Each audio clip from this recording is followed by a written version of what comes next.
l'ordre du jour parce que de temps en temps on a des petits flashs autour de Trump qui veut une politique protectionniste ou les traités de libre-échange et on a du mal à voir le sens de tout ça et ces questions de régulation du commerce international. Donc on accueille Jean-Marc Siroën ce soir, qui est professeur de sciences économiques à l'Université Paris-Dauphine et qui travaille sur le commerce international depuis les années 90. Donc l'intérêt c'est aussi qu'il a... Même avant, d'accord. Bon, depuis très longtemps, depuis son enfance. Non. Et du coup, il a quand même tout un recul sur ces politiques-là, ce qui est aussi est intéressant pour comprendre comment elles ont évolué. Voilà, donc il a fait des travaux, on complétera éventuellement sur l'OMC, les politiques commerciales et plus largement aussi tout ce qui est l'économie dans l'univers de la globalisation, comment tout ça fonctionne aujourd'hui. Voilà. Donc là, sur le déroulement de la soirée, ce qu'on vous propose, c'est 3 quarts d'heure où je vais poser 4 grandes questions à M. Siroën. Ensuite, on aura 10 minutes où il y aura la possibilité d'échanger entre voisins pour réfléchir à des questions qu'on fera remonter. Et ensuite, à partir de ces questions qu'on aura ramassées, on refera une demi-heure de questions avec l'intervenant à partir de vos questions à vous sur le contenu. Voilà, et puis après on poursuivra la soirée ici autour d'un verre. Si vous voudrez continuer à poser des questions, ce sera aussi possible à cette occasion. Voilà. Donc on va commencer avec une première question assez simple, qui est finalement pourquoi réguler le commerce international ? Comment cette régulation s'est mise en place, donc à quoi ça sert, et puis même qu'est-ce que c'est que le commerce international en fait. Tout simplement. Oui, c'est une question simple en effet. On va peut-être commencer par le dernier aspect. Qu'est-ce que le commerce international peut-être, avant de parler du reste. Bon, je crois que c'est pas très compliqué, du moins première analyse, parce qu'après évidemment les choses se compliquent lorsque l'on creuse. Enfin, j'ai vu que vous aviez eu des sujets très techniques aussi. Hein. Ça ne sera pas plus technique que qui produit l'argent. Hein. Ce qui me paraît encore plus abstrait que... Là c'est assez concret. Le commerce international, c'est tout simplement ce qu'un pays vend à l'étranger, ce sont ses exportations, et ce qu'il achète à l'étranger, ce sont ses importations. Souvent on distingue les exportations et les importations de biens, c'est tangible, ce qu'on peut toucher. On les distingue des services. Et là, dans les services, ça devient un peu plus compliqué parce que c'est beaucoup moins intuitif, puisque ça ne passe pas les frontières de la même façon qu'un bien, ça ne passe pas les douanes parce que justement c'est invisible, les services. Alors les services, c'est déjà un peu plus compliqué à saisir et ils sont importants dans le commerce international aussi, ils font l'objet de négociations aussi. Les services, c'est par exemple le tourisme.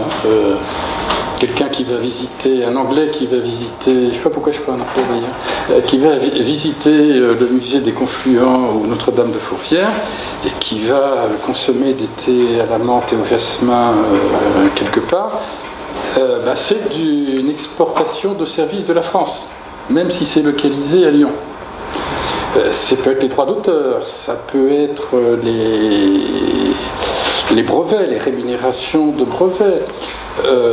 L'Angleterre est championne sur les services financiers. Donc lorsqu'une banque installée en France transite par la City de Londres, il y a une commission, et cette commission, c'est une importation de services de la France et une exportation anglaise. Il m'arrive de donner des cours à l'étranger et d'être rémunéré à l'étranger. C'est une exportation de services de la France, vers les autres pays. Donc c'est un peu plus compliqué les services. Alors généralement, on considère qu'il vaut mieux exporter plus que ce que l'on importe. C'est pas si simple. Là, c'est un sujet de discussion qui a commencé bien avant que je commence à m'intéresser à l'économie internationale, puisque les débats remontent à peu près au XVe siècle, donc ça fait très longtemps, mais en même temps c'est un indicateur économique qui polarise les débats. Le grand problème de Trump, c'est par exemple le déficit qu'a les États-Unis dans ses exportations de biens et même exportations de biens et services, qu'on appelle la balance courante.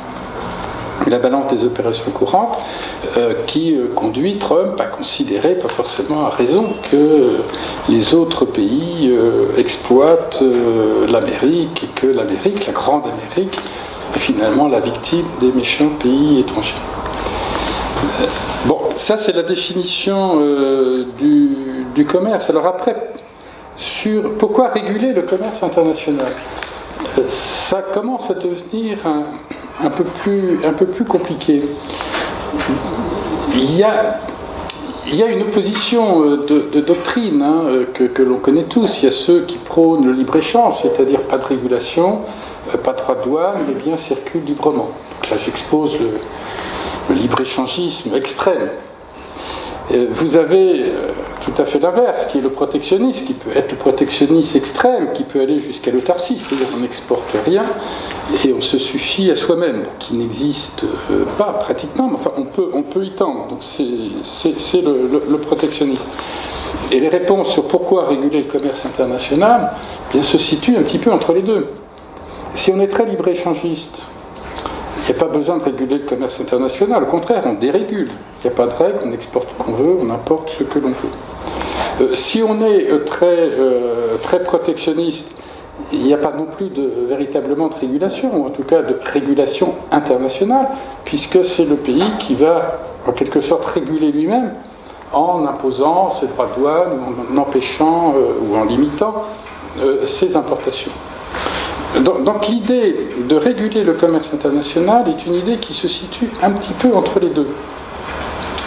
Il se situe entre les deux et qui est très largement fondée sur l'histoire et sur l'expérience historique.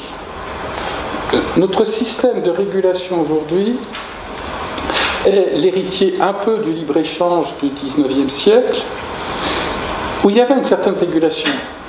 La régulation, c'était la puissance dominante de l'époque qui l'assurait, la Grande-Bretagne, avec des traités de libre-échange que la Grande-Bretagne négociait avec la plupart des pays continentaux. Et il faut bien entendu inclure également donc, le commerce avec les colonies, qui lui n'était pas toujours aussi libre-échangiste que ça d'ailleurs. Il y a la guerre de 14, le traité de Versailles, la tentative donc de réguler pas seulement le commerce, mais de réguler les relations internationales. Ça ne marche pas très bien. Il y a la crise de 29, et là, la crise de 29, c'est la rupture. La crise de 29, c'est la rupture dans beaucoup de domaines, et notamment dans le domaine du commerce international. Les États-Unis prennent des mesures protectionnistes assez fortes, et en même temps quittent ce que l'on appelle l'État noir. Je ne sais pas si ça a été abordé dans la conférence sur l'argent, c'est-à-dire qu'en fait le dollar n'est plus fixé par son poids en or, ce qui garantit des taux de change fixes, donc le cours du dollar ne change pas par rapport à l'or, et comme les autres monnaies sont aussi dans ce régime-là, les monnaies sont fixes, les taux de change sont fixes, et joue la carte de la dévaluation des monnaies. Donc en 1930, les États-Unis recourent au protectionnisme, puis quittent l'État or et mettent le dollar en flottement. Le plus étonnant, c'est que le leader du libre-échange, jusqu'alors, celui qui avait échappé à toutes les tentations protectionnistes, la Grande-Bretagne, adopte elle aussi la même politique, c'est-à-dire prendre des mesures protectionnistes et joue ce que l'on appelle la dévaluation compétitive. Alors on peut considérer que pour un pays individuellement, c'est pas mal, puisque si on importe moins d'automobiles, ça permettra de créer des emplois dans l'automobile. Mais à condition que les autres pays ne fassent pas la même chose. Parce que si les pays font la même chose, vous allez peut-être moins importer d'automobiles, mais vous allez moins exporter d'automobiles, de fer et d'autres choses. Donc ce que vous allez gagner d'un côté va être perdu dans l'autre. Et la nécessité de réguler le commerce international apparaît à cette époque-là, donc dans les années 30, avec donc l'explosion du protectionnisme qui se révèle être catastrophique. C'est-à-dire ça accélère la diffusion de la crise dans tous les pays et aggrave la crise. Donc lorsque les hommes d'État, les économistes commencent à penser pendant la guerre de 40, pendant la Deuxième Guerre mondiale, la reconstruction d'un système économique, ils veulent rétablir du libre-échange. Mais pas de manière complètement doctrinale. Évidemment, les pays qui considèrent qu'ils ont le plus intérêt au libre-échange, comme les États-Unis, poussent à beaucoup de libre-échange. Des pays qui ont des situations économiques plus difficiles, comme la Grande-Bretagne, malgré sa tradition très libérale, essayent de ralentir un peu et d'atténuer donc la volonté, la pression américaine en faveur du libre-échange. En ce qui concerne les monnaies, bien, le grand événement que vous connaissez certainement, puisqu'on en parle tout le temps, même si on ne sait pas très bien ce qu'il y a derrière, le thème doit vous être familier, ce sont les accords de Bretton Woods de 1944, donc, où 44 pays se mettent plus ou moins d'accord pour construire un système monétaire qui est un compromis entre la position américaine, j'allais dire, un compromis entre la position américaine et la position américaine. C'est pas complètement faux, mais officiellement c'est plutôt un compromis entre la position américaine et la position anglaise, défendue d'ailleurs par un économiste anglais qui est devenu un épithète, Keynes, qui représente la Grande-Bretagne et qui est en opposition avec les États-Unis, mais ça je dirais c'est l'épisode. Bretton Woods est resté comme la volonté de construire un système monétaire stable pour éviter le retour à ce que l'on avait connu dans les années 30. Alors comme on savait que si on introduisait le commerce, ça serait compliqué à négocier. Le commerce est négocié un peu après. Keynes est mort, donc Keynes n'y participe pas. Et ça va donner naissance donc au GATT, General Agreement on Tariffs and Trade. Ça aurait dû donner naissance à une autre organisation. Alors le GATT, c'est un accord un peu entre un nombre limité de pays, une vingtaine de pays, 23 pays je crois, entre 23 pays, en dehors du système des Nations Unies qui se mettait en place. Et en même temps, il y a une autre négociation dans le cadre du système des Nations Unies qui aboutit à un autre accord, qui est la Charte de la Havane. Le GATT ayant pour vocation à s'intégrer dans la Charte de la Havane. Mais lorsque l'accord est signé en 1948, les choses sont un peu compliquées. Et on retrouve l'opposition traditionnelle entre les libre-échangistes et les protectionnistes.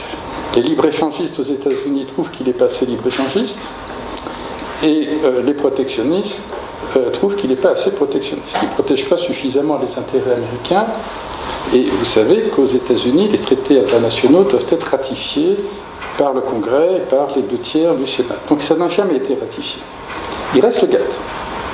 Le GATT, on a vécu sur une régulation qui était fondée sur ces accords, signés au départ donc, par 23 pays, qui vont devenir au fil du temps plus importants, qui à la fois donc, définit un certain nombre de règles commerciales, une régulation du commerce, et en même temps organise la négociation pour réduire au départ les droits de douane.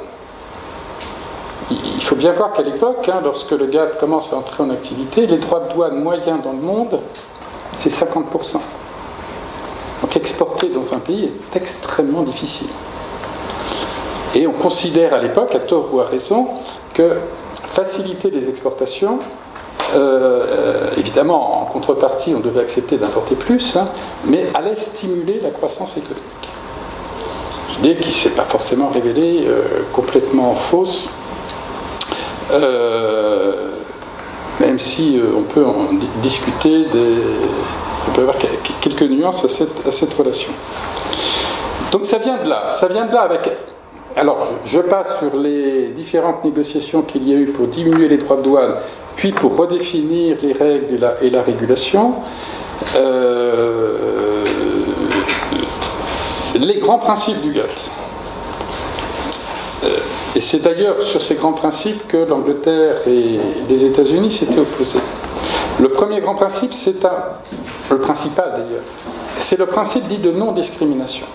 C'est quoi le principe de non-discrimination?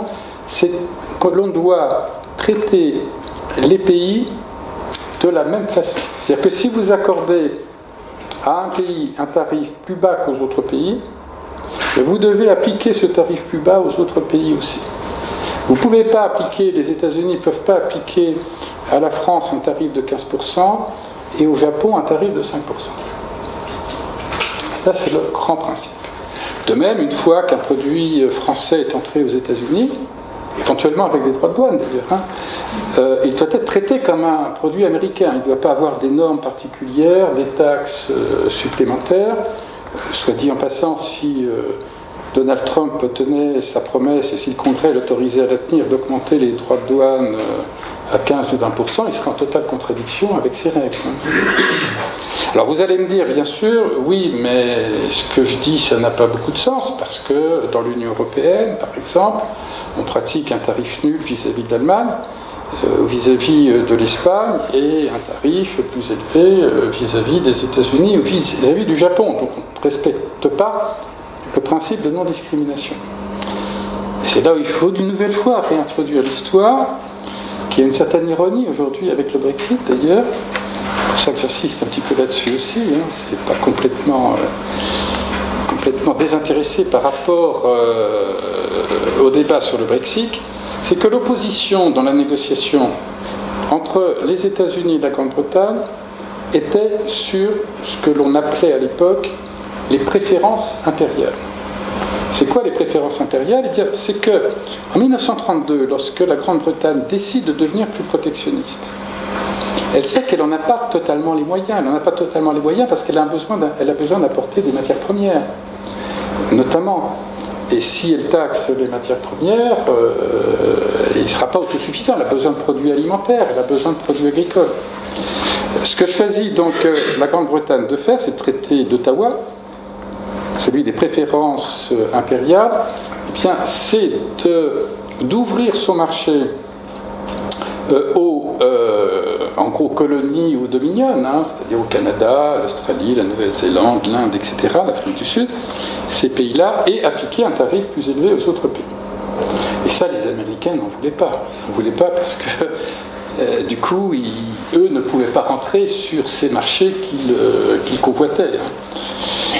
Mais finalement, la guerre froide aidant, les États-Unis ont un peu cédé et ont accepté donc des exceptions à ce principe de non-discrimination, à condition que ça prenne la forme de traité de libre-échange ou d'union douanière, et que ces traités de libre-échange ou d'union douanière ne renforcent pas le protectionnisme vis-à-vis des autres pays. Alors un petit mot sur la différence entre traité de libre-échange et union douanière.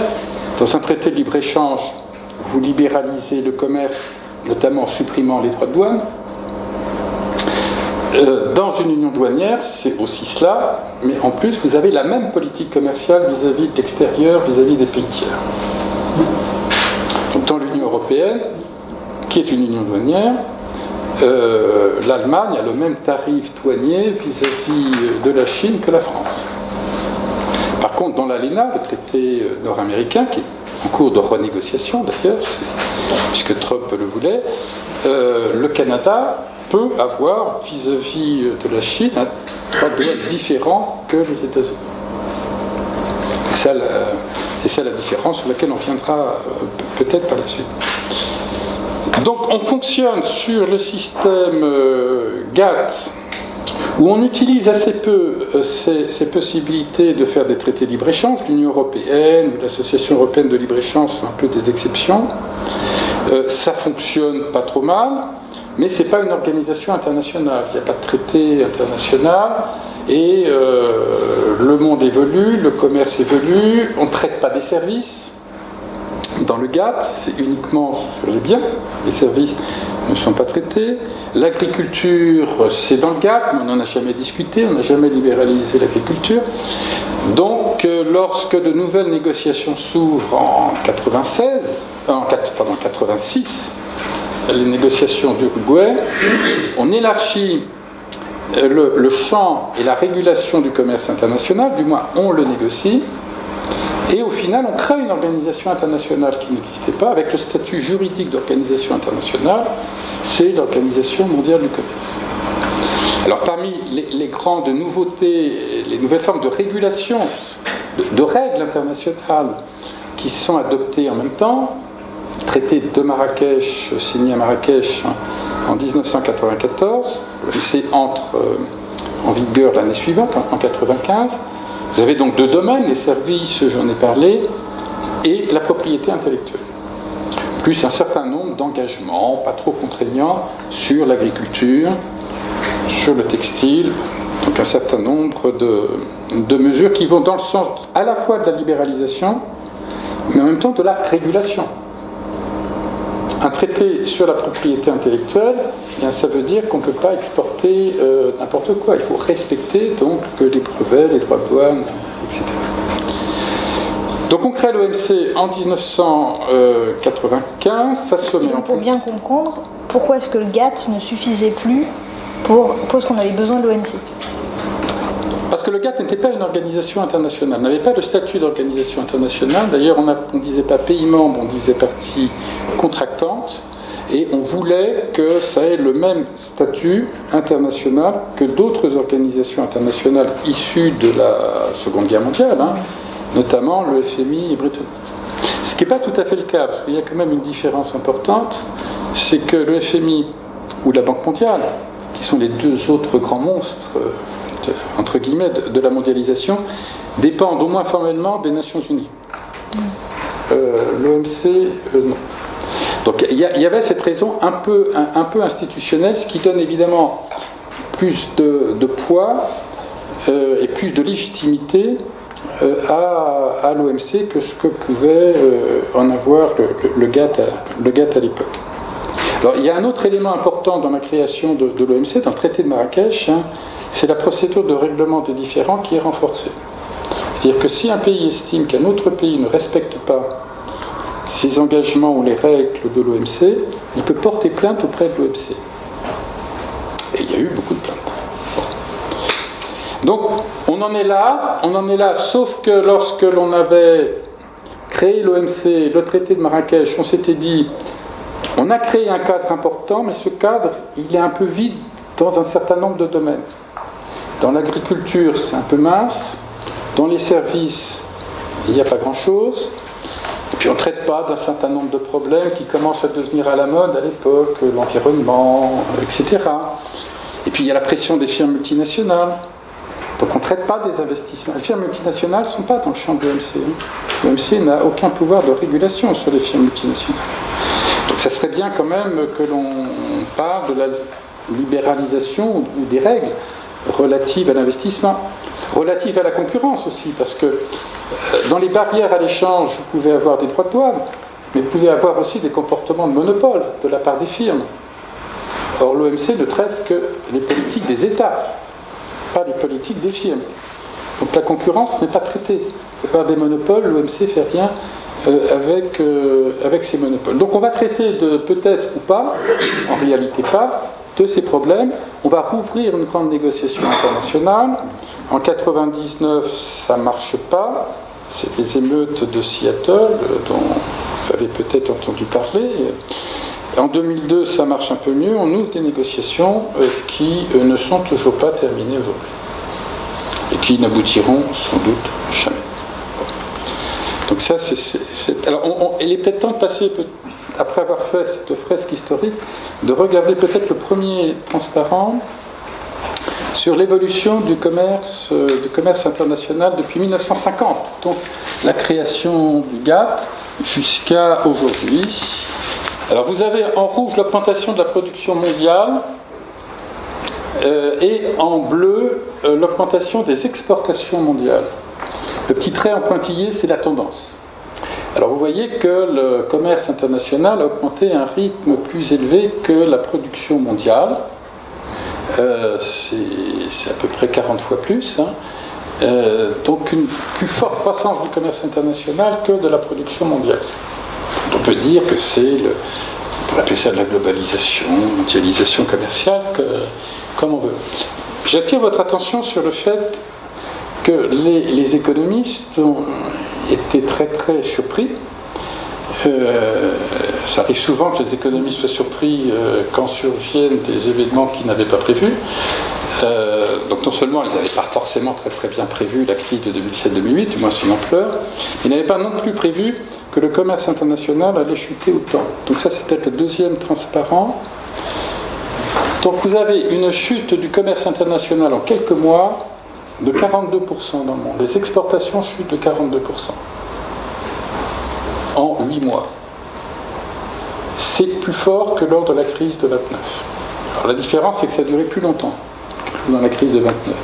Mais dans les 9 mois qui suivent la crise, qui se situent dans la crise, donc entre juillet 2008 et février-mars 2009, c'est plus de 40% de commerce qui chute. Alors c'est vrai que depuis ça a été rattrapé relativement vite, plus vite que lors de la crise de 29, parce que les politiques économiques ont été plus réactives en 2009 qu'elles n'avaient été en 1929. Mais vous voyez que ça stagne et depuis 3-4 ans, eh bien, ça a plutôt tendance à redescendre.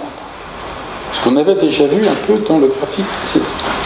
Donc une des grandes interrogations aujourd'hui, c'est est-ce qu'il n'y a pas une rupture avec ce que l'on a connu pendant 60 ans, c'est-à-dire une croissance à peu près ininterrompue, de temps en temps des petites dépressions, mais sur une tendance générale à la croissance. Là, ça fait quand même, depuis la crise de 2008-2009, on n'a pas vraiment retrouvé le dynamisme du commerce international que l'on connaissait depuis 60 ans.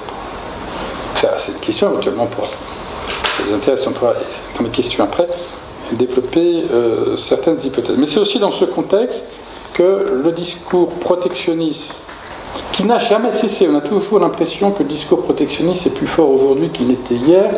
En réalité, oui, en ce moment, il est particulièrement fort. Enfin, il y a eu d'autres moments où le discours protectionniste était fort. En même temps, vous n'avez pas une croissance de protectionnistes très évidente. On peut passer tout de suite c'est tout transparent. Donc, un des instruments de protectionnisme les plus facilement utilisables, ce sont les droits anti-dumping qui sont prévus et autorisés par l'OMC. Peut-être expliquer le dumping. Auparavant par le cas. Oui. Donc, le dumping, c'est lorsqu'on considère qu'un pays exporte à un prix qui est anormalement bas. Dans ce cas-là, un pays a le droit, sous certaines conditions, qui sont justement réglementées à l'OMC, peut imposer des droits supplémentaires. Donc ce que vous avez ici, c'est le nombre de mesures anti-dumping, de droits anti-dumping, en fait, qui sont prises chaque année. Et on voit qu'il n'y a pas... Alors évidemment, il y a une petite augmentation par rapport aux années d'avant-crise, qui étaient des années un peu exceptionnelles, mais je dirais historiquement, au moins depuis la création de l'OMC, il n'y a pas une explosion quand même des droits anti-dumping.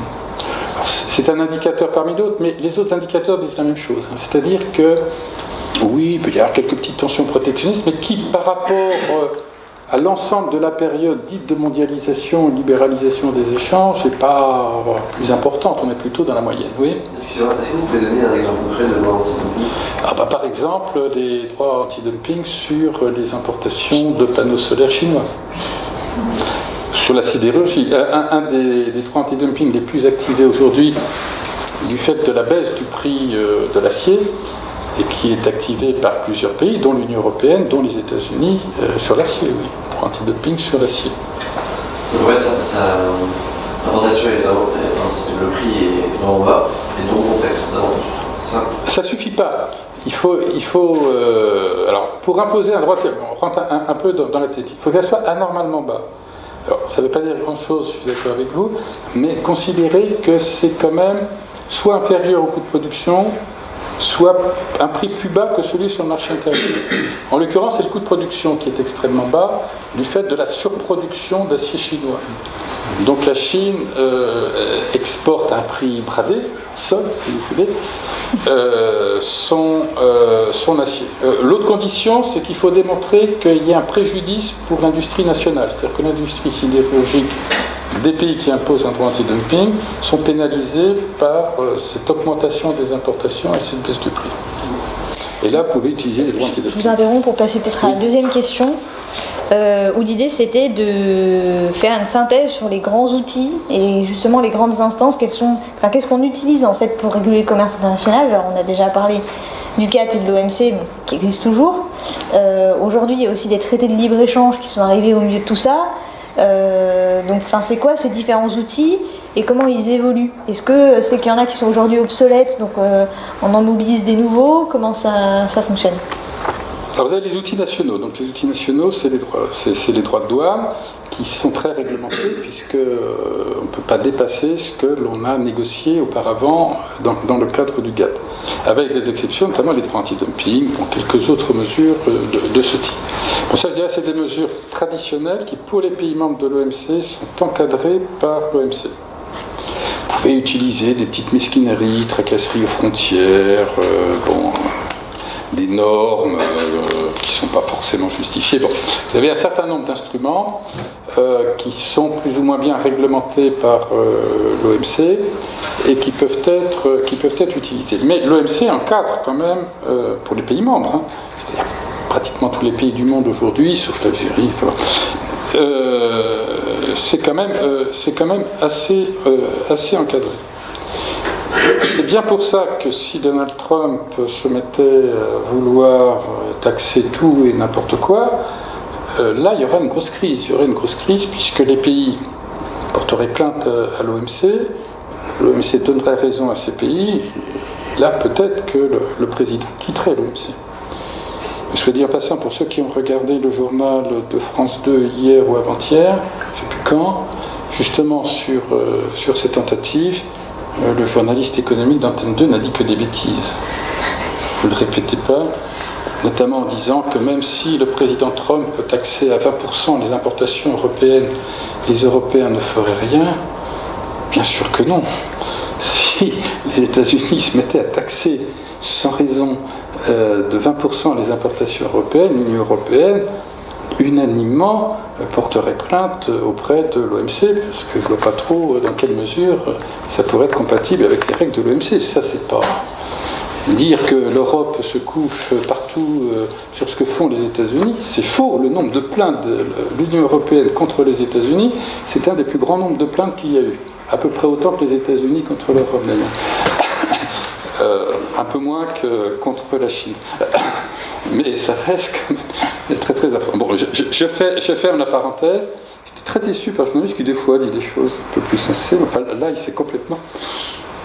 Bon, je sais pas. Qu'est-ce qu'on disait? Les outils. Donc les traités. Donc les outils. Alors il y a...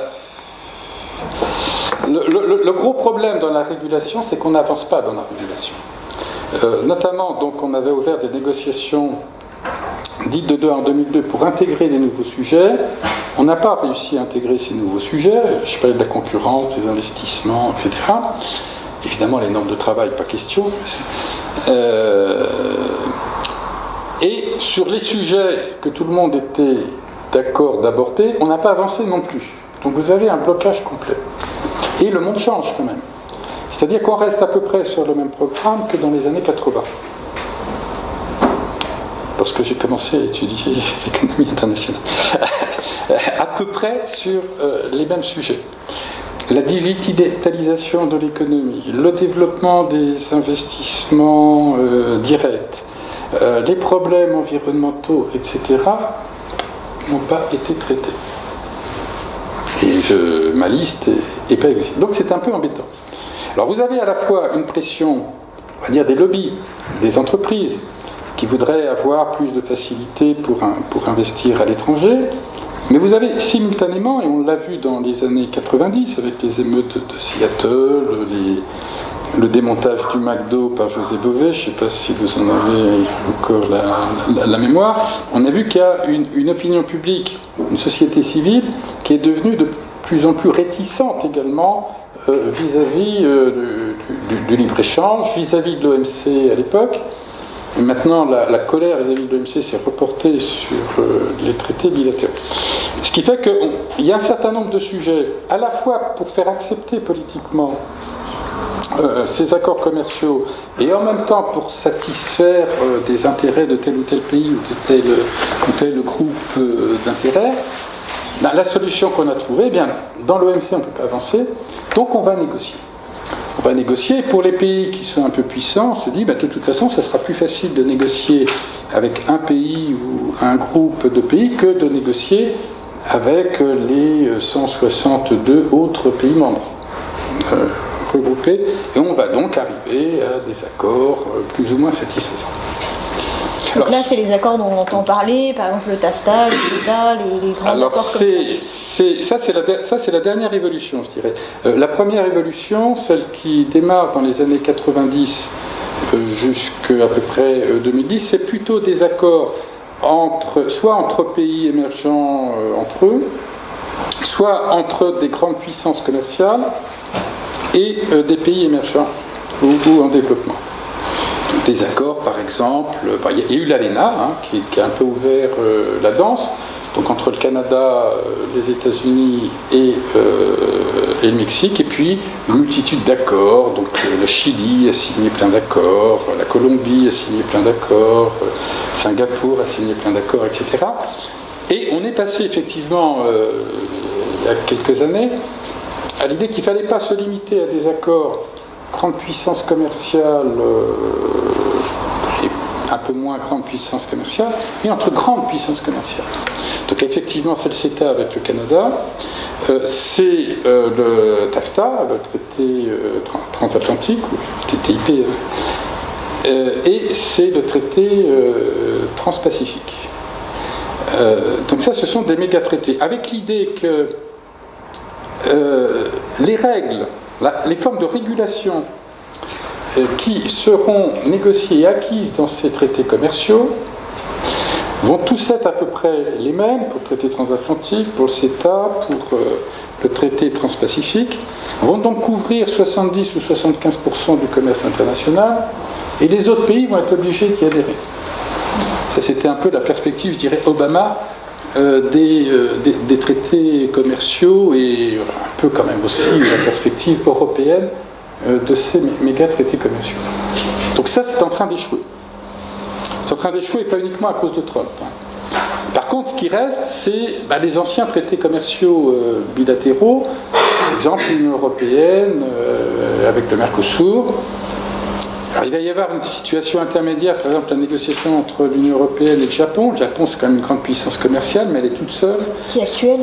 Qui est actuelle, qui est en cours de négociation, dont on dit que ça va être finalisé bientôt, mais ça, il ne faut pas le croire.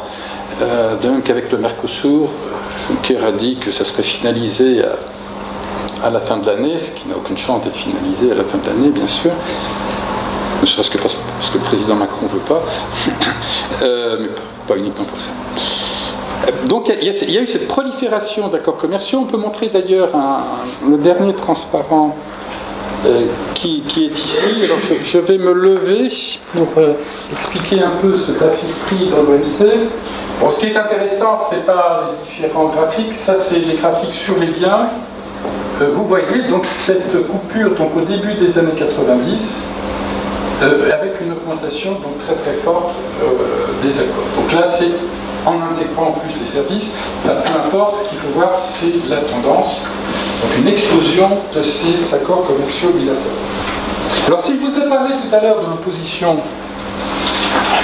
d'après-guerre entre les États-Unis et la Grande-Bretagne, c'est parce que pour un partisan du libre-échange, pour un libéral, ça c'est totalement hétérodoxe. Contrairement à ce que l'on pense, les traités commerciaux bilatéraux sont totalement hétérodoxes. Les grands partisans du libre-échange sont partisans du multilatéralisme, c'est-à-dire l'OMC, de tous les pays, clause de la nationalité favorisée, etc. En gros, il voudrait que ce soit à l'échelle mondiale des règles communes où tout le monde puisse faire du libre-échange, et pas des arrangements... Et pas des arrangements bilatéraux qui ont énormément d'effets négatifs. Ce n'est pas ceux qui sont portés sur la place publique, où on a tendance à considérer, en partie à raison et beaucoup à tort, que ce sont des accords de libre-échange et que l'OMC et les accords bilatéraux, c'est la même chose. Non, ce n'est pas exactement la même chose. C'est pas exactement la même chose. Alors il y a un danger, il y a un danger très net à cette multiplication d'accords, à la fois sur le contenu, mais ça c'est quelque chose qui est plus connu, c'est ça qui est débattu sur le contenu, qu'on va importer de la vache traitée aux hormones. Enfin bon, ça c'est ce qui est, je dirais, médiatisé, ce qui sont, je dis ça sans mépris, hein, c'est des questions qui sont importantes, mais on ne va pas jusqu'aux aspects techniques qui font de ces accords des complications administratives considérables et sans doute des effets négatifs sur le bien-être. Donc quelqu'un qui serait très libéral, moi je ne suis pas très libéral, mais je suis très multilatéraliste quand même, un peu comme Keynes l'était d'ailleurs, je ne suis pas Keynes bien sûr, mais un peu comme Keynes l'était, mais quelqu'un qui serait très multilatéral et très libre-échangiste, quelqu'un qui est opposé à ce type d'accord. Ce qui n'est pas quelque chose qui est forcément très bien compris. Donc ces accords, certains sont négociés. Le traité avec le Canada, c'est pas sûr qu'il soit ratifié, parce qu'il faut qu'il soit ratifié. Il a été ratifié par le Conseil et par le Parlement européen, ce qui est la condition sine qua non. Mais je ne vais pas rentrer dans les détails juridiques de l'Union européenne. Ce type d'accord est aussi ratifié par les parlements européens, les parlements des pays de l'Union européenne. Et comme les choses ne sont jamais simples, c'est que dans certains pays, la Constitution oblige les parlements provinciaux, notamment en Belgique, à ratifier, ou tout le moins à donner leur accord également. Donc il doit y avoir une quarantaine de ratifications qui doivent être faites. S'il y en a un qui dit non, ça ne marche pas. Donc je ne suis pas sûr que ça passera. Le traité transpacifique a été abandonné par Trump. Alors il y a une tentative actuellement du Japon d'essayer de l'appliquer quand même sans les États-Unis. Le traité transatlantique qui n'est pas abandonné officiellement, mais c'est tout comme. Donc ça, je pense que c'est fini. Mais il y en a d'autres qui vont le dire. Mais du coup, est-ce que tout ça, finalement, ça permet quand même d'améliorer la vie concrète des gens à un moment? C'est quand même la question, c'est où est-ce que toutes ces régulations, elles visent à rien d'autre qu'à à remettre 5 francs dans la machine économique, c'est-à-dire à se dire on redobble des échanges, on fait en sorte de décloisonner et en gros on relance la machine économique. Mais à quel moment est-ce qu'il y a cette réflexion sur concrètement ce que ça apporte en matière en matière sociale, en matière écologique, etc. Parce que tout à l'heure vous disiez c'est séparé des Nations Unies, toutes ces logiques-là. On peut aussi se dire qu'il y a tout ce qui est COP21, c'est-à-dire c'est encore un autre univers où on négocie entre pays des accords sur l'environnement. On a l'impression qu'il y a une disjonction complète entre la réflexion sur comment améliorer la planète ensemble et la réflexion de l'autre côté sur comment organiser notre économie ensemble. Donc du coup, enfin voilà, à quel moment est-ce qu'on peut croire aussi à cette régulation du commerce international comme quelque chose de sain et quelles conséquences concrètes Je ne vais pas vous défendre la régulation actuelle du commerce international en disant que c'est quelque chose de sain qui accélère le progrès social et améliore l'environnement, etc.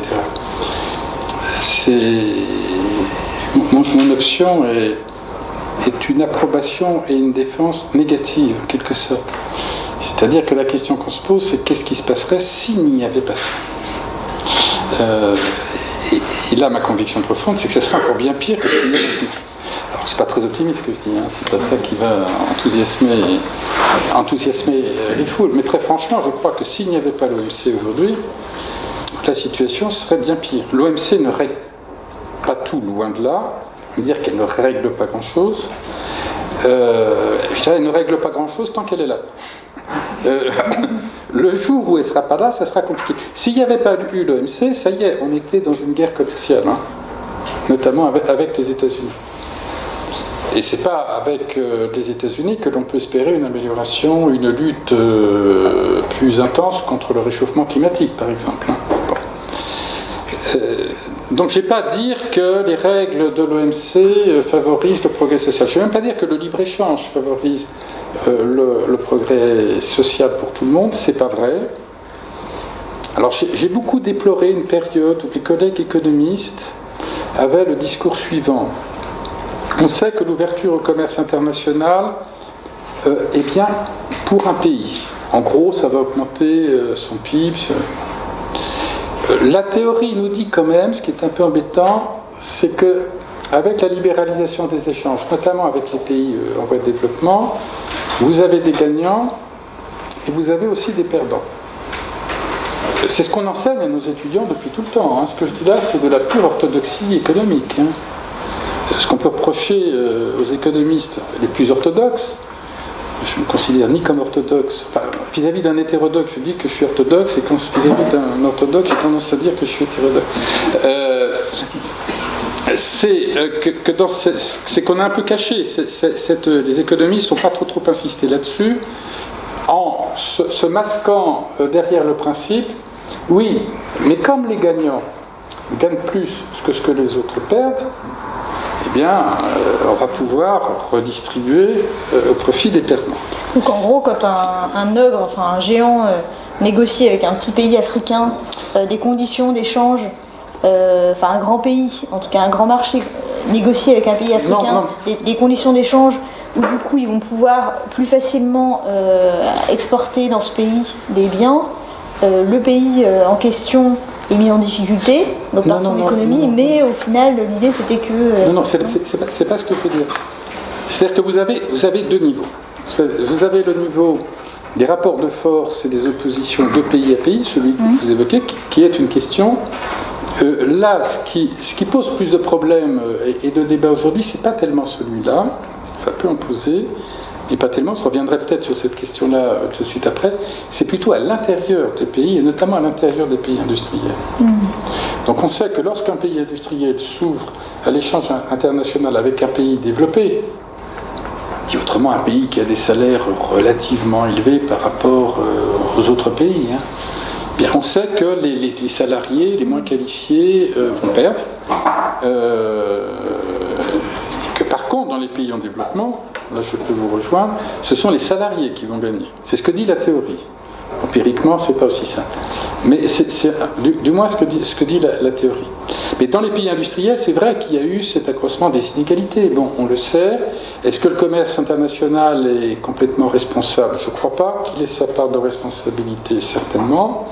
Mais j'étais sur un peu cette idée qu'on se cachait un petit peu là, jusqu'à maintenant, on se cachait un peu derrière cette idée qu'on allait redistribuer. Et parfois, d'ailleurs, on entendait dans le même discours, lorsqu'on parlait à un autre problème, il faut diminuer la redistribution parce qu'il y a plein de distorsions qui se mettent dedans. Donc on disait une chose et son contraire dans le discours. Bon, je crois que les économistes maintenant ont un discours un peu autrement, un peu autre, et qui dit qu'effectivement il faut se préoccuper quand même un peu des perdants. Alors par contre, oui, alors la question des rapports de l'inégalité entre les pays. C'est vrai que dans les négociations internationales, il y a un rapport de force. Les négociations, il y a toujours un rapport de force. Mais en même temps, les pays les moins développés ne sont pas vraiment des enjeux très très importants. Hein.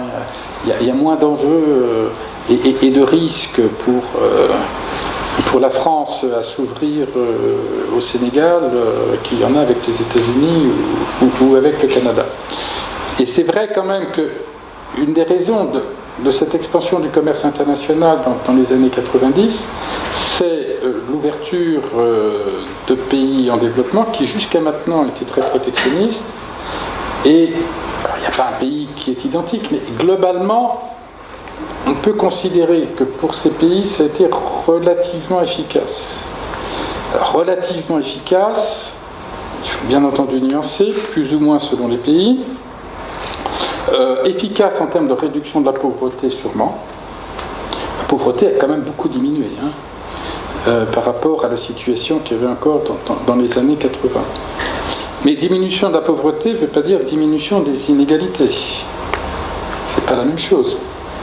Et notamment, donc, c'est un peu l'effet de déversement dont on parle en France.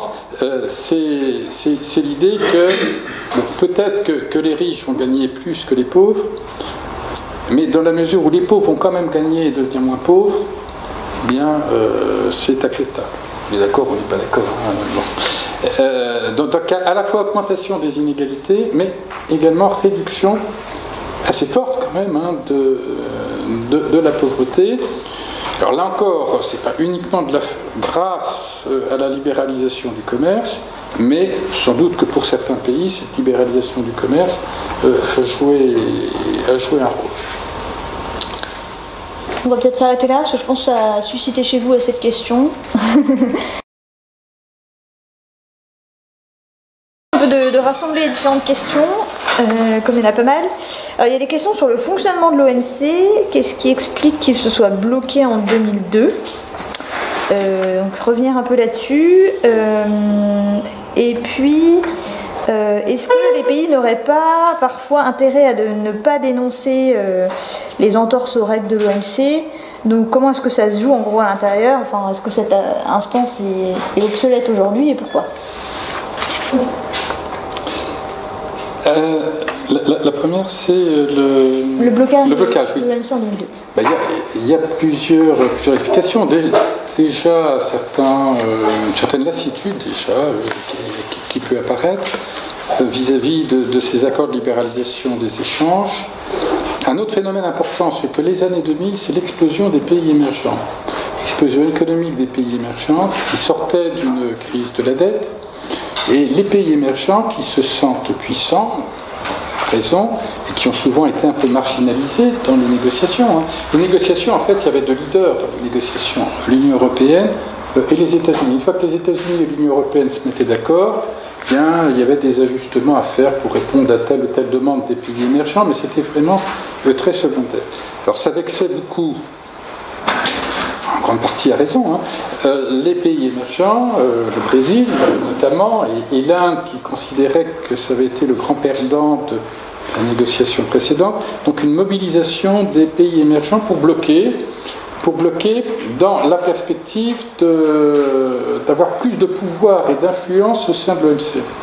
Pas forcément bloquer parce qu'il y avait des désaccords profonds, il y a des désaccords, mais il y avait un aspect très très stratégique, notamment mené par le Brésil à l'époque. Et ils ont réussi parce qu'effectivement, dans les négociations, enfin, ils ont réussi en même temps échoué, ils ont réussi parce que le Brésil, la Chine, l'Inde ont été davantage associés aux négociations en petits groupes qui préparent le reste, mais en même temps, on n'a pas beaucoup avancé dans les négociations. Vous avez également quelque chose qui est spécifique au système américain. En fait, ce sont les États-Unis qui sont responsables du blocage d'une certaine manière. Pourquoi les États-Unis sont responsables du blocage? Parce qu'un traité commercial doit être, je l'ai dit tout à l'heure, ratifié par le Congrès. Le responsable de la politique commerciale aux États-Unis, ce n'est pas le président, c'est le Congrès. Et le Congrès est particulièrement sévère. Le président agit par délégation du Congrès. Or, pendant toute la période où l'accord a été négocié, les présidents sentaient très bien qu'ils ne pourraient pas faire ratifier l'accord. Comme historiquement, le traité de Versailles n'avait pas été ratifié, comme la charte de La Havane n'avait pas été ratifiée, etc. Bon. Donc pour éviter cet échec, finalement, les États-Unis n'ont pas joué un rôle, comme ils faisaient avant, un peu de leader, c'est-à-dire d'accélérer et de pousser à la négociation. En même temps, l'Union européenne avait d'autres problèmes à traiter, donc était moyennement intéressée. Donc tout s'est un petit peu dilué. Finalement, l'agenda est devenu progressivement obsolète. Sur l'agriculture, par exemple, quand on raisonnait sur l'agriculture, c'était les prix baissent du fait des subventions des pays industriels, ça ruine les producteurs des pays émergents. Oui, mais dans les années 2000, les prix agricoles sont multipliés par 4, par exemple. Donc la situation a beaucoup changé pour arriver, donc, faiblesse de la gouvernance de l'OMC, modification des grandes problématiques, montée des pays émergents, règle du consensus, ça c'est pas nouveau, c'est-à-dire que tous les pays, aucun pays ne doit s'opposer. Donc dans les 163 pays membres qu'il y a à l'heure actuelle, s'il y en a un qui dit non, c'est foutu. Donc, ce qui crée quand même un rapport de force un peu bizarre. C'est vrai que les petits pays sont en position de faiblesse dans la négociation, d'une certaine manière, parce qu'ils sont petits, mais en même temps, ils ont le pouvoir de bloquer. Ils ont le droit de veto. Sainte-Lucie, le droit de veto au même titre que les États-Unis.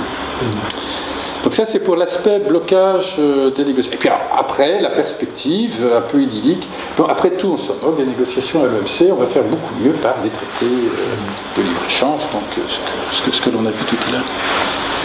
Et le deuxième aspect, c'était sur l'OMC des États qui auraient intérêt, du coup, à la... Ah oui. C'est un peu ce qu'on vient aussi d'aborder. Bah, oui. Non, parce que là, c'est un autre... Si je comprends la question... C'est la dénonciation des entorses aux règles.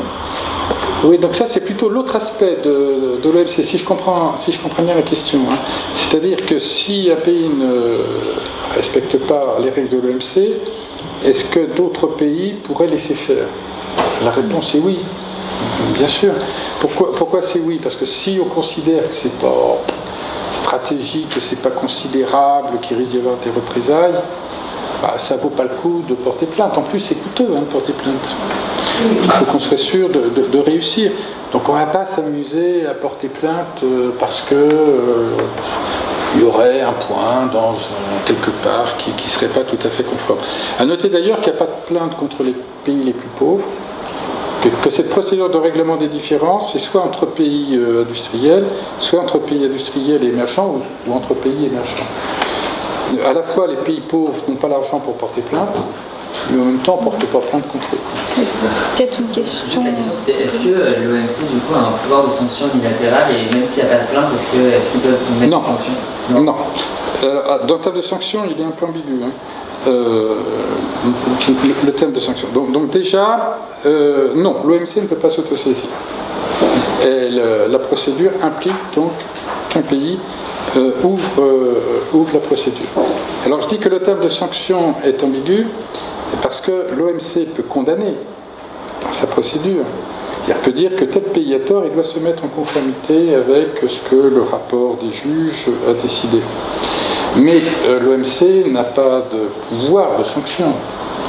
Mais peut, attendez, il peut autoriser un pays à prendre des sanctions qui sont encadrées, donc limitées en espèces, mais peut dire, bon, tel pays peut prendre des sanctions pour 3 milliards de dollars vis-à-vis du pays qui a été condamné par l'OMC. C'est d'ailleurs à cette occasion-là, d'ailleurs j'ai fait allusion tout à l'heure au démontage du McDo de Millau, c'était suite donc aux sanctions prises par les États-Unis contre l'Union européenne et une taxe à 100% sur le Roquefort. Donc évidemment, les producteurs du Larzac, emmenés par José Bové, producteurs de lait de brebis du Larzac, emmenés par José Bové, se sont précipités donc dans la sous-préfecture de l'Aveyron qui est Millau, à quelques kilomètres de Roquefort, pour protester contre cette condamnation. Mais on voit le caractère ambigu, c'est-à-dire qu'un pays qui a tort par rapport aux règles de l'OMC va déclencher dans ce pays des réactions. Alors ceci dit, soit dit en passant, il y a quelques jours, une ou deux semaines, j'étais stupéfait d'entendre José Bové. José Bové, qui il y a 10 ans, 15 ans, 20 ans, disait l'OMC c'est le diable, ils ont tous les pouvoirs, l'exécutif, le judiciaire, le législatif, ils nous emprisonnent. Là, il parlait sur le CETA, contre le CETA, en disant mais pourquoi on signe des accords régionaux? On a une belle organisation multilatérale, l'OMC, qui peut très bien organiser ces négociations. Comme ça s'est dégradé, finalement, il préfère peut-être la peste au choléra. Bon, je pense qu'il a peut-être maintenant, je ne veux pas être méchant, et je ne sais pas s'il doit être enregistré, mais il a peut-être compris maintenant ce qu'était vraiment l'OMC, parce qu'il n'avait peut-être pas compris à l'époque, ou fait semblant de ne pas comprendre. Et effectivement, maintenant, il y a pire, maintenant vous avez raison, il y a certainement, alors pire, ou je ne sais pas, mais en tout cas, il y a quelque chose qui est plus contestable, à mon sens, que l'OMC, effectivement, qui sont ces accords bilatéraux. Alors après, il y avait une question sur est-ce que le commerce international, finalement, n'est pas animé par ceux qui en bénéficient le plus? Et donc voilà, donc il y aurait encore une fois les gagnants, les perdants, et ce seraient ces personnes-là qui animeraient. Et sur les effets aussi de cette régulation du commerce international, en quoi est-ce qu'elle est contraire au progrès social et comment est-ce qu'il faudrait la changer pour améliorer ça? Les lobbies sont partout. Hein. Dès qu'il y a une négociation à caractère économique, vous avez des lobbies. Donc les lobbies, les groupes d'intérêt particuliers, soit en faveur de la libéralisation des échanges, soit en faveur de la protection, ces lobbies sont partout. Ils sont à l'OMC, ils sont dans l'Union européenne, ils sont dans les organisations internationales, à l'OMS, à l'Agence de la santé, etc. Bon. Donc l'OMC n'y échappe certainement pas. Ceci dit, en même temps, comme dirait le président de la République,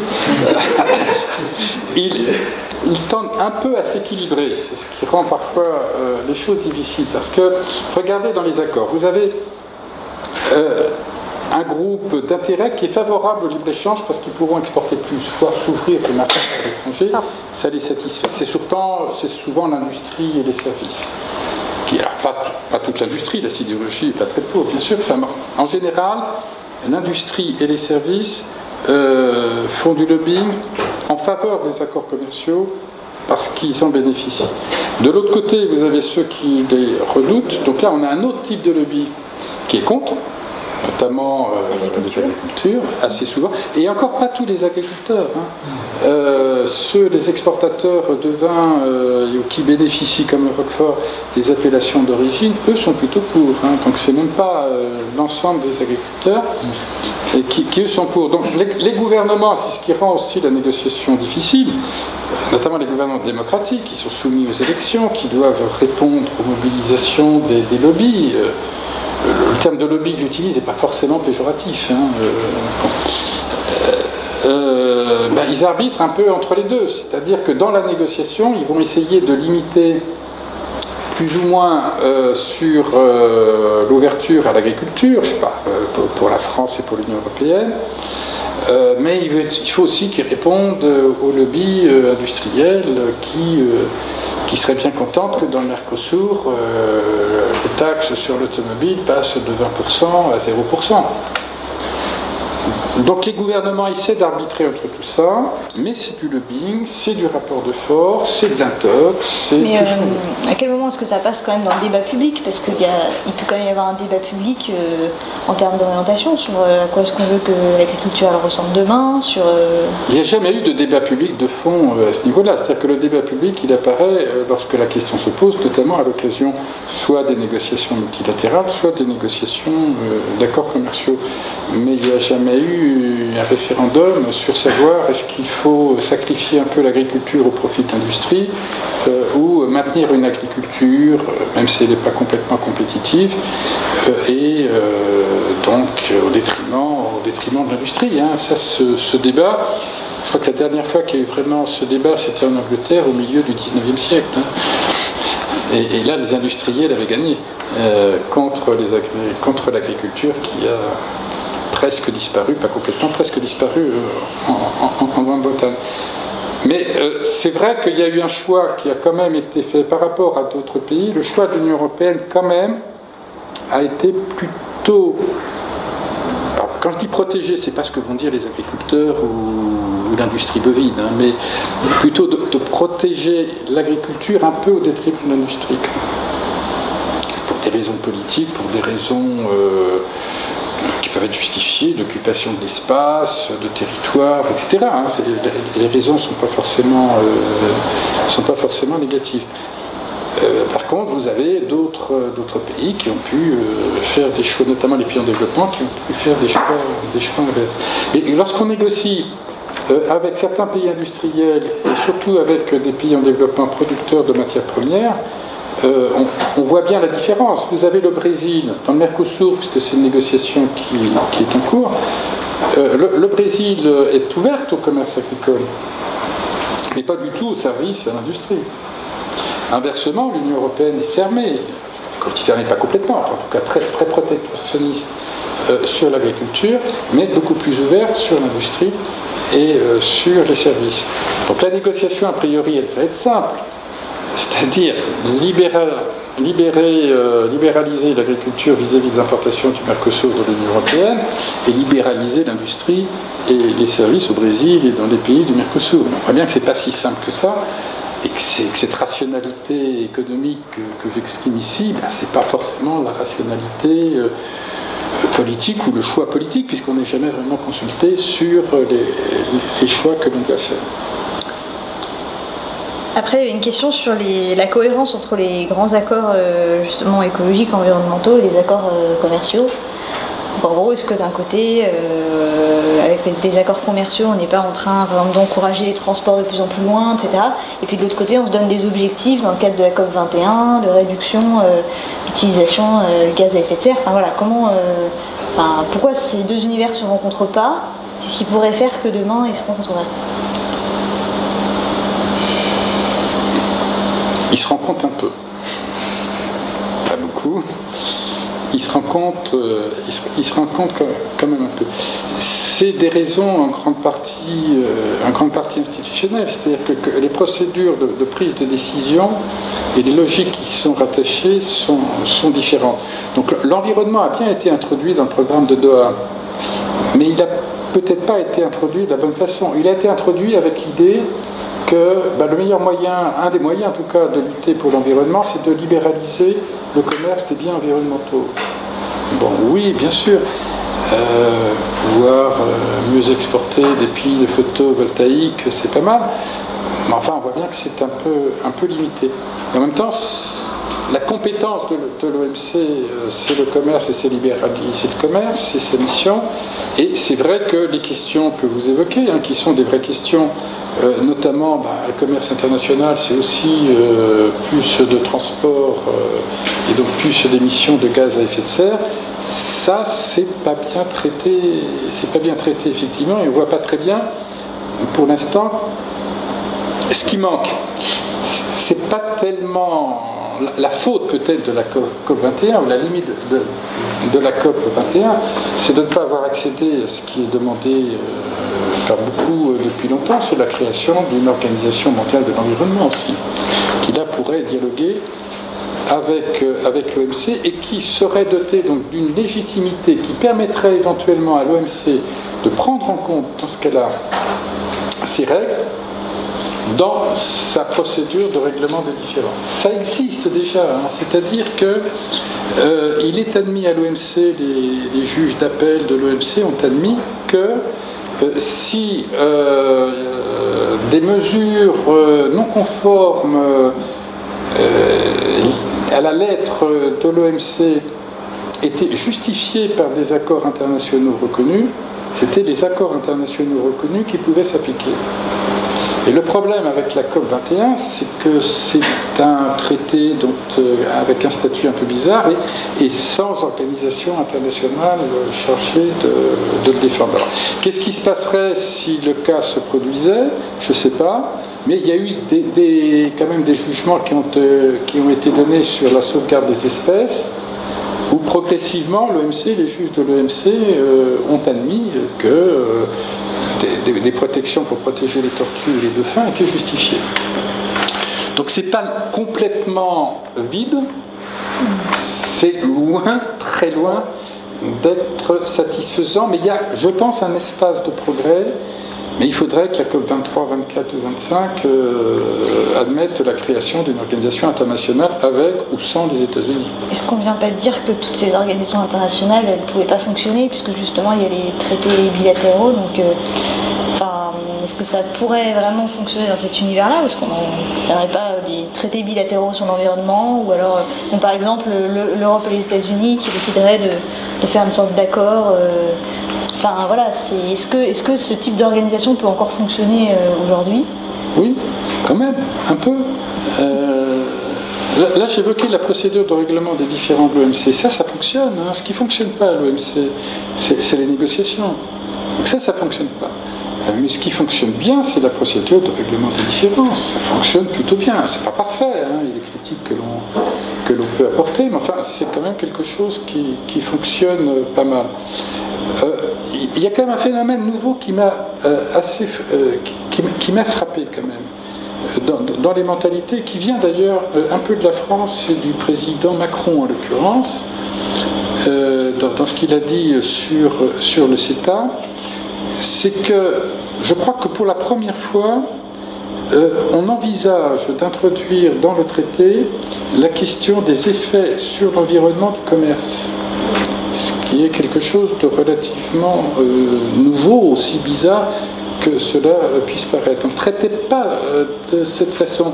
La façon de le traiter, c'était, vous l'évoquez, c'était éventuellement de dire est-ce que l'on peut interdire l'importation d'un produit qui a été fabriqué dans des conditions environnementales déplorables ou qui ne correspondaient pas à des normes internationalement admises. Là, ça va un peu plus loin. Hein. C'est-à-dire que le concept de regarder les effets environnementaux du commerce, c'est quelque chose qui est, je crois, relativement nouveau. Bon, c'est une déclaration comme ça au sujet du CETA, mais ça démontre quand même une certaine évolution dans les mentalités et dans l'état d'esprit. Très mince, mais comme j'étais plutôt pessimiste avant, j'essaie d'être un peu optimiste maintenant. Est-ce qu'il y a une dernière question qui aurait été l'objet de frustration? Il y a une question sur la spécialisation des pays. Est-ce que le développement du commerce international, c'est un but de spécialisation des pays dans leur domaine d'activité? Et ça, est-ce que ça comporte des risques ou des opportunités? Cette question, à la limite, c'est la première question qui va être posée, peut-être. Parce que c'est finalement celle qui est peut-être la plus problématique aujourd'hui. Que le commerce international pousse à la spécialisation, je dirais, c'est pour ça qu'on fait du commerce international. Hein.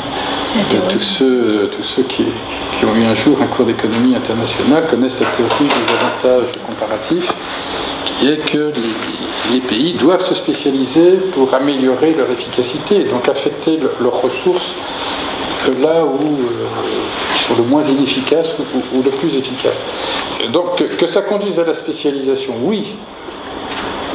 C'est pas aussi évident que ça. C'est-à-dire que à l'époque du GATT, notamment, et on est encore dans ces textes écrits dans ce contexte-là, ce qu'on avait en tête, c'était pas que nos ressources étaient rares qu'il fallait les utiliser, ce qu'on avait en tête, c'était les 25% de chômeurs aux États-Unis avant la guerre. Donc, le GATT a été créé dans l'état d'esprit que le commerce n'allait pas nous pousser à la spécialisation, mais allait permettre d'accroître notre production. C'est vrai que si vous lisez le texte du GATT, c'est ça qui est omniprésent. Et qu'à la limite, même la spécialisation peut être un peu négative, d'où des possibilités, clause de sauvegarde, anti-dumping, etc., de freiner cette spécialisation. Donc il y a un écart entre le GATT et l'OMC aujourd'hui, du moins dans les textes, et la réalité de la spécialisation. Et c'est vrai que jusqu'aux années 90, il n'y a pas eu vraiment une grosse spécialisation, c'est-à-dire que la France exportait des automobiles et importait des automobiles. Donc c'est pas vraiment une spécialisation, la France restait spécialisée dans l'automobile, c'était vrai pour ça, c'était vrai pour le textile, etc. Une des grandes nouveautés, et ce qui trouble le plus dans le commerce international aujourd'hui, c'est que maintenant le commerce international, alors qu'on n'est pas forcément en plein emploi, pousse à la spécialisation. Une spécialisation d'une forme un peu nouvelle. Donc c'est pas comme chez Ricardo, donc l'avantage des avantages comparatifs, le vin contre les draps. C'est, si vous prenez votre téléphone iPod, c'est décrit au dos de votre iPhone, iPod, hein, cette nouvelle spécialisation. C'est le design en Californie et l'assemblage en Chine pour le téléphone. C'est ça la forme de spécialisation qui est aujourd'hui. C'est-à-dire que chaque pays va se spécialiser non pas sur un produit, mais sur une étape de processus de production où il est relativement efficace. Donc les pays industriels vont se spécialiser en design, par exemple, c'est-à-dire plutôt en amont, parfois en aval, mais plutôt en amont du processus de production où il y a besoin de travail plutôt qualifié, va délocaliser les tâches les moins qualifiées, où le coût de la main-d'œuvre est important, souvent des tâches d'assemblage. Et ce qui a fait le succès de la Chine, c'est ça, c'est qu'elle a joué à fond cette spécialisation, avec parfois des erreurs d'interprétation d'ailleurs, parce que dans les statistiques chinoises en réalité, lorsque la Chine exporte un iPod ou un iPhone, c'est pas un produit chinois. La valeur ajoutée chinoise dans un iPhone, c'est rien du tout. C'est quelques dollars sur les 150 ou les 300 dollars où vous allez payer votre iPod. Ce qu'il y a dans le iPod, c'est Les travailleurs américains, c'est les travailleurs japonais, c'est les travailleurs coréens, très peu de travailleurs chinois. Et pourtant, c'est un produit exporté par la Chine qui va rentrer dans les statistiques du commerce chinois. En même temps, cette évolution est très trompeuse du point de vue statistique. Mais plus que d'être trompeuse, c'est qu'on a une forme de spécialisation qui est beaucoup plus brutale que la forme de spécialisation qu'il y a eu dans l'après-guerre jusqu'aux années 80-90, puisque ça implique des délocalisations, puisque ça implique une croissance des inégalités, forcément, puisqu'on a besoin de plus de travailleurs qualifiés, donc on va les payer plus, et on a moins besoin de travailleurs non qualifiés dans les pays industriels, donc on va les payer moins. Et là, c'est effectivement beaucoup plus perturbant socialement. Il faut reconnaître que les gouvernements des pays industriels n'ont pas trouvé de solution à cette question-là. Donc la montée des populismes, que je déplore beaucoup par ailleurs, y a un peu de ça derrière la montée du populisme. Pas uniquement le commerce, l'évolution technique va dans le même sens. La digitalisation favorise plutôt les qualifiés au détriment des non qualifiés. Mais disons que le commerce international, notamment les développements des zones d'exportation chinoises, vos ordinateurs, là c'est fait à Shenzhen, c'est assemblé à Shenzhen en Chine, par Foxconn, que ce soit d'ailleurs Apple, Samsung, c'est pareil. Donc là, cette forme de spécialisation-là, qui s'est développée, qui n'est pas nouvelle, ça a toujours existé, mais qui a pris beaucoup d'ampleur à partir des années 90 et qui a été certainement plus brutale et plus traumatisante qu'une spécialisation plus en douceur, qui était celle que l'on avait après la Seconde Guerre mondiale. On termine là ?